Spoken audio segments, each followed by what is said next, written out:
Hallo julle, volgende wil ons nou derde graadse funksies skets. Maar, voordat ons dit kan doen, moet ons eers derde graadse uitdrukkings kan faktoriseer. So 'n derde graadse uitdrukking is nou weer 'n uitdrukking met die mag 3 in dit. En jy kan sien jy het 4 terme hier. Nou, julle het al sommige derde graadse funksies gefaktoriseer.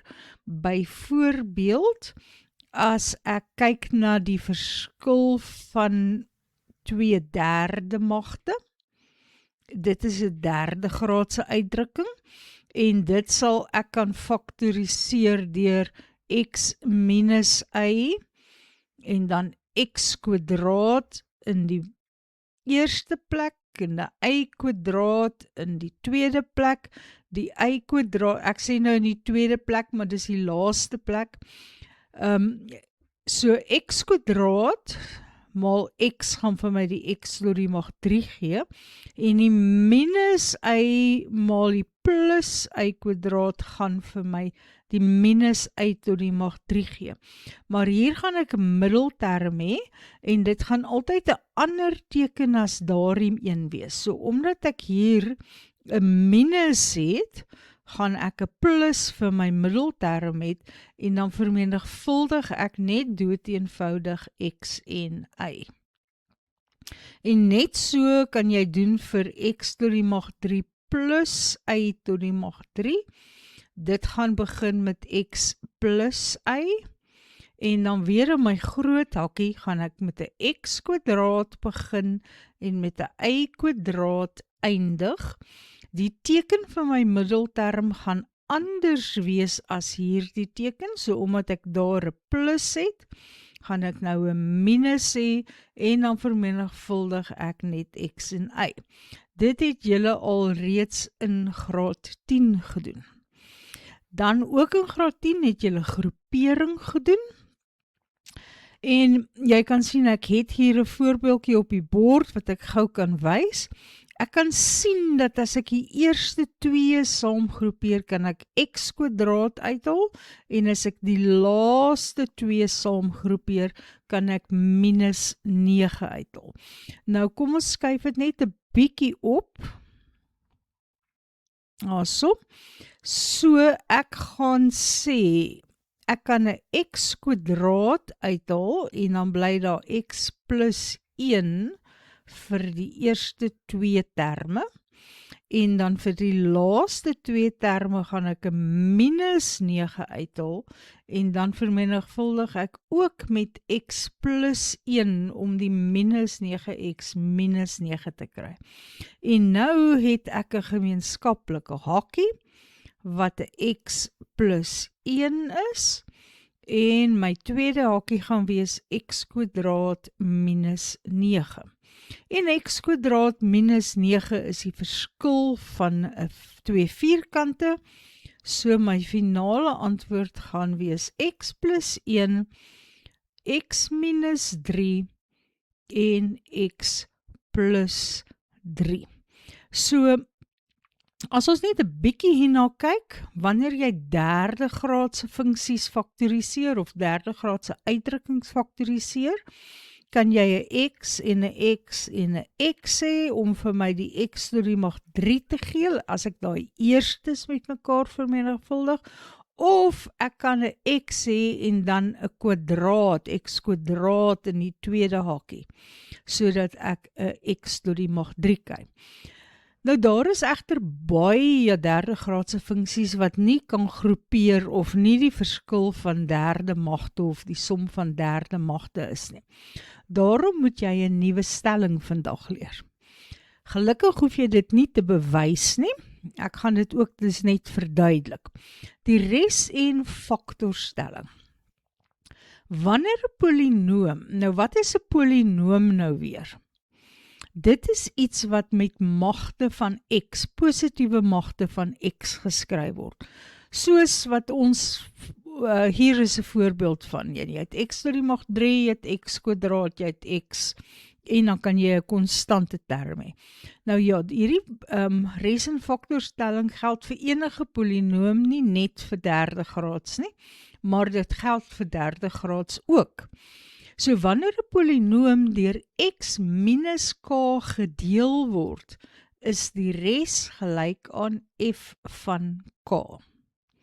En dan sê dit, x minus k is 'n faktor van 'n polinoom as f van k gelyk aan 0 is.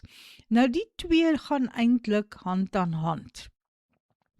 Die res is mos wat oorbly nadat jy gedeel het. So, as die res, kan jy sien die res is mos nou f van k, as die res 0 is, dan beteken dit iets is 'n faktor.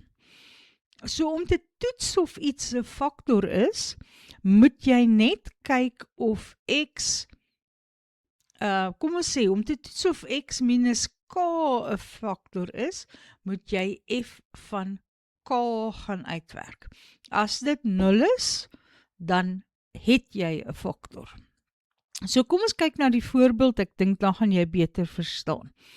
Toon aan dat x plus 2 'n faktor is van hierdie derde graadse polinoom. So as ek wil toets of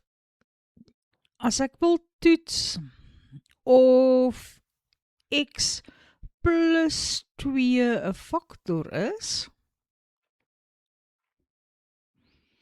dan moet ek kyk na f van min 2. Nou waarom na f van min 2? Omdat ek hier 'n minus het. So k is die getalletjie na 'n minus. So x plus 2 is mos x min 2. En dis hoekom ek gaan kyk na f van min 2. Nou f van min 2 sal doeteenvoudig wees min 2 tot die mag 3 plus 8 maal, ek sê min 2, maar ek skryf dit nie, min 2 kwadraat plus 17 maal min 2 plus 10, en dan vat jy jou sakrekenaartjie en jy werk dit uit en jy gaan 'n antwoord van 0 kry. Daarom weet jy dat x min 2, wat maar x plus 2 is 'n faktor. Goed, daar is nog 'n vraag. En dit sê, faktoriseer nou daardie uitdrukking. Nou ja, ek gaan dit op 'n skoon bladsy doen. Ek het net weer die hele uitdrukking hier neergeskryf, en ons het reeds aangetoon dat x plus 2 'n faktor is. Nou, ek wil hê jy moet net 'n bietjie dink hieroor. As ek het x tot die mag 3 maal met x kwadraat plus 17x plus 10 en ek wil dit faktoriseer en ek weet reeds een faktor is x plus 2. Hoe gaan die faktor in daardie tweede hakkie lyk?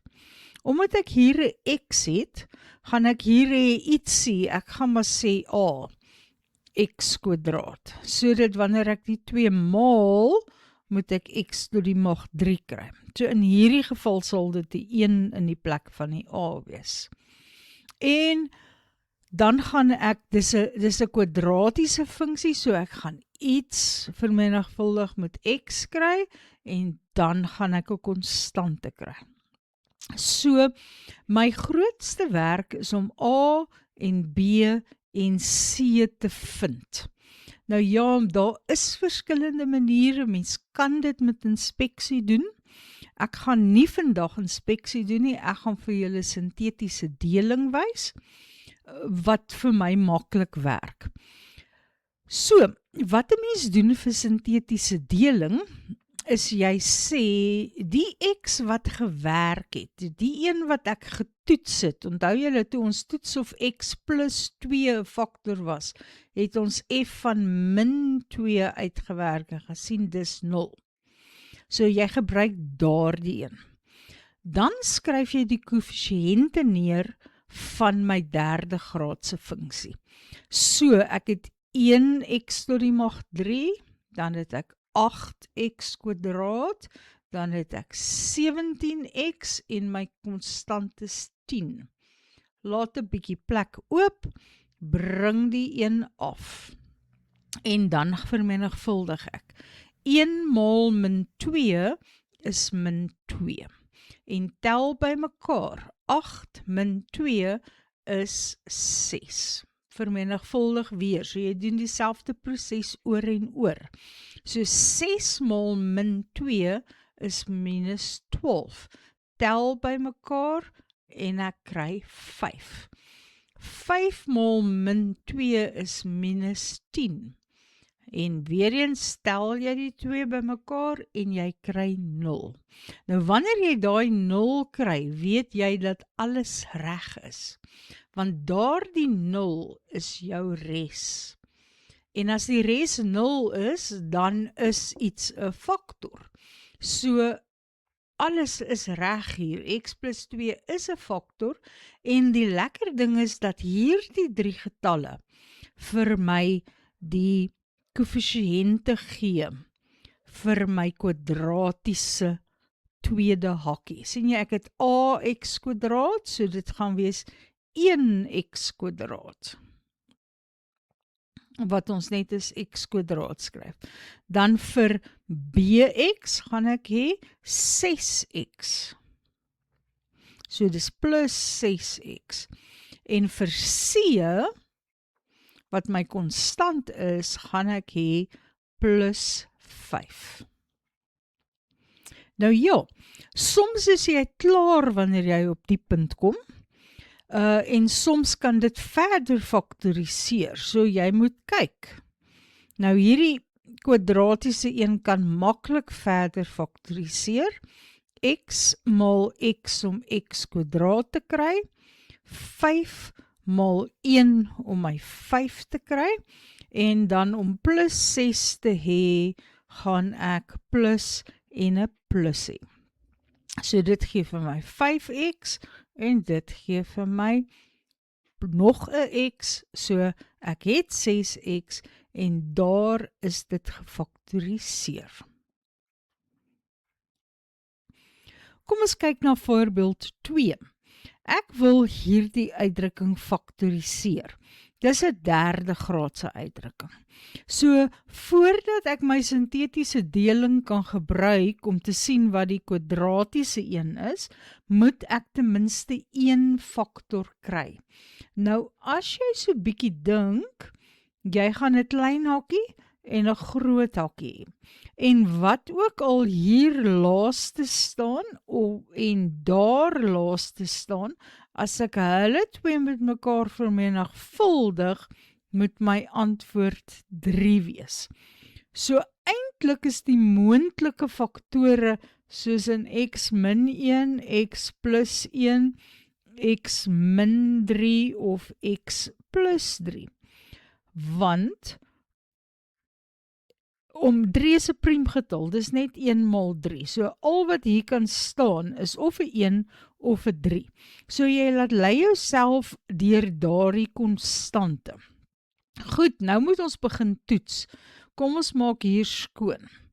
Ek gaan eers kyk wat is f van 1. Want ons soek iets wat vir ons 0 gaan gee. So as ek 1 in die x se plek skryf, gaan ek kry 4 plus 5 minus 12 plus 3. En dit is gelyk aan 0. Dan weet ek dat x minus 1 is 'n faktor. So ek weet nou dat daardie f van x gaan wees x minus 1 maal met iets en hier binne gaan ek 'n kwadratiese uitdrukking kry. So ietsie x kwadraat plus ietsie x plus 'n konstante een. So om daardie 3 getalle te kry, gaan ek sintetiese deling gebruik. So ek kyk na die x wat gewerk het. Toe x 1 was, toe het my antwoord 0 gewees. En dan skryf ek die koëffisiënte neer, is 4x tot die mag 3, 5x kwadraat, minus 12x en 3. Dit is nie nou die geval nie, ek het hier koëffisiënte vir al die magte van x, net in geval jy dalk 1 kry, sê nou maar daar was nie 'n x nie, dan sou jy 'n 0 in die x se plek moes skryf om die regte antwoord te kry. Maar goed, kom ons gaan aan met hierdie een. Daar is ons koëffisiënte nou neergeskryf. Ek bring die 4 net af en dan gaan ek en ek sê 4 maal 1 is 4. Tel by mekaar en dit gee vir my 9. 9 maal 1 is 9. Tel min 12 en 9 by mekaar en ek kry min 3. Min 3 maal 1 is min 3. Tel die 3 en die min 3 by mekaar en ek kry 'n 0 en ek weet daardie is die res. So, nou weet ek wat in hierdie hakkie gaan staan. Dit gaan wees 4x kwadraat plus 9x minus 3. En dan moet jy besluit, is hierdie nou klaar gefaktoriseer of kan dit aangaan? Nou ja, jy kan maar probeer, jy sal sien dat hierdie 4x kwadraat plus 9x minus 3 nie verder kan faktoriseer nie, so ek is eintlik klaar hier. 'n maklike manier om dalk te toets as jy twyfel, is om net jou diskriminant uit te werk. Onthou jy jou diskriminant? Ek praat nou van die diskriminant van 4x kwadraat plus 9x minus 3 en die diskriminant is b kwadraat minus 4 maal a maal c. Dit is dus 9 kwadraat minus 4 maal 4 maal met minus 3 en dan doen jy dit op jou rekenaartjie en jy kry 129 en dis nie 'n volkome vierkant nie. So jy gaan nie 'n rasionale wortel hê nie, so dit gaan ook nie verder faktoriseer nie.